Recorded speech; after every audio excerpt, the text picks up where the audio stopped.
Today, we are diving into a parenting philosophy that is, well, it's a real game changer. We're going to be looking at the work of clinical psychologist Dr. Becky Kennedy. Her big idea is that we need to stop just managing our kids' behavior and start building a real connection with them, one that's going to last a lifetime. This whole thing started with a really powerful question from Dr. Becky. As a psychologist, she's in her office helping adults work through all this damage from shame and self-blame. But then she'd go home and look at the typical parenting playbook, timeouts, punishments, and she realized, wait a minute, these are the very things that install that shame in the first place. It's this crazy cycle, and it makes you ask, what are we really doing here? And that really gets us to the absolute core conflict of parenting, right? Are we trying to control our kids, maybe using a little bit of shame to do it? Or are we actually trying to help them grow into healthy adults? I love how Dr. Kennedy puts it. It's a remarkably inefficient system. I mean, think about it. Can you imagine saying to an adult in therapy, okay, no phone for a week, and I don't want to see you back here until you've stopped yelling? Of course not. It sounds ridiculous. We know shame doesn't work for adults, so why on earth do we lean on it so heavily for our kids? Okay, so if that's the problem, what's the solution? Where do we even begin? Well, it all starts with this simple but incredibly powerful mindset shift that Dr. Kennedy calls good inside. This slide right here, this is basically the entire philosophy in a nutshell. The old way of thinking just mashes it all together. Bad behavior means you have a bad kid. It makes their action their whole identity. But this new view, it creates some breathing room. It starts from this core belief that our kids are good inside, and that all that challenging behavior, it's not a bad kid. It's a good kid who is having a really, really hard time. In this whole new perspective, it really rests on two fundamental beliefs. First, our kids are inherently good. And second, they're born with this huge range of emotions, but absolutely zero skills to manage them. So, when you think about it that way, a tantrum isn't a sign of a bad kid at all. It's just what raw feelings look like before the skills are there to handle them. And when you really get that, your role as a parent completely flips. You stop being the punisher who's trying to stamp out badness, and you become a skill builder. You're a coach, helping a good kid figure out what to do with all these big, overwhelming emotions. So, if you're not a punisher, then what are you?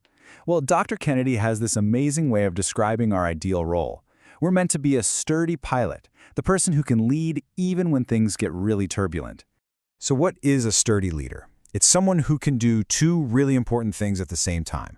They can stay grounded in their own authority and values while also making space for and validating their child's emotional reality. And she explains this perfectly with this airplane metaphor. Just imagine you're on a flight and you hit some really bad turbulence.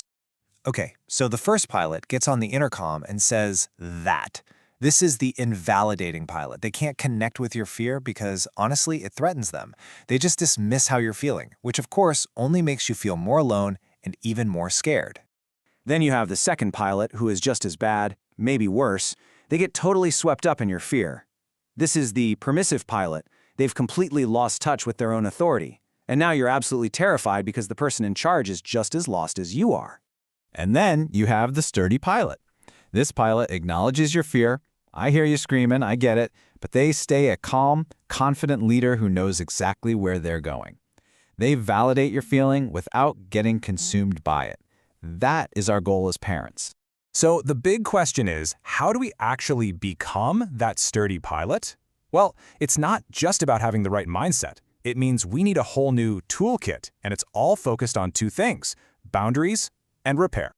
So the first tool is completely redefining what a boundary is. A boundary isn't what you tell your child to do or not do. Nope.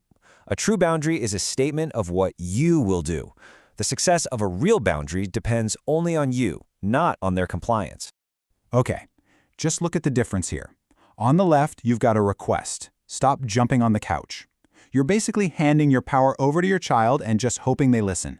But on the right, you have a boundary. If you choose to jump on the couch, I will lift you off. You're not yelling, you're not threatening, you're just calmly stating what your action will be, and in doing so, you reclaim all of your authority.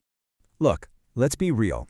We are all human. We're going to mess up. We're going to yell. We will have those moments where we disconnect from our kids. Dr. Kennedy calls these ruptures. But here's the key.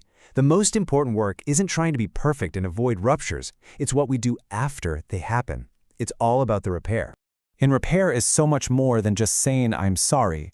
It's about going back to that moment of disconnection and taking full responsibility for your part in it. And when you do that, something amazing happens. You actually layer a new, safer experience on top of the painful one. So the memory is no longer just, Mom yelled at me. The memory becomes, Mom yelled at me, and then she came back and she said she was sorry, and we reconnected. And that is profoundly healing. It changes everything. And really, all of this, the mindset, the tools, it all points to the long game. This isn't about finding quick fixes to get our kids to comply right now. This is about wiring our kids for a future of resilience and emotional health. You know, attachment theory shows us that our relationship with our kids basically becomes their internal blueprint for the world. Every single interaction is teaching them what to expect from love, whether it's safe to feel big things, and whether they can trust their own gut. We are quite literally helping to install their factory settings for life. And when you zoom out, this is what it all comes down to. I mean, you can't put a 16-year-old in timeout, right? They definitely do not care about a sticker chart. As they get older, all those punishments and rewards just fade away. The only thing you have left, the only strategy that actually matters, is the strength of your connection. So I'll leave you with this question to think about. This isn't about trying to completely overhaul your parenting overnight.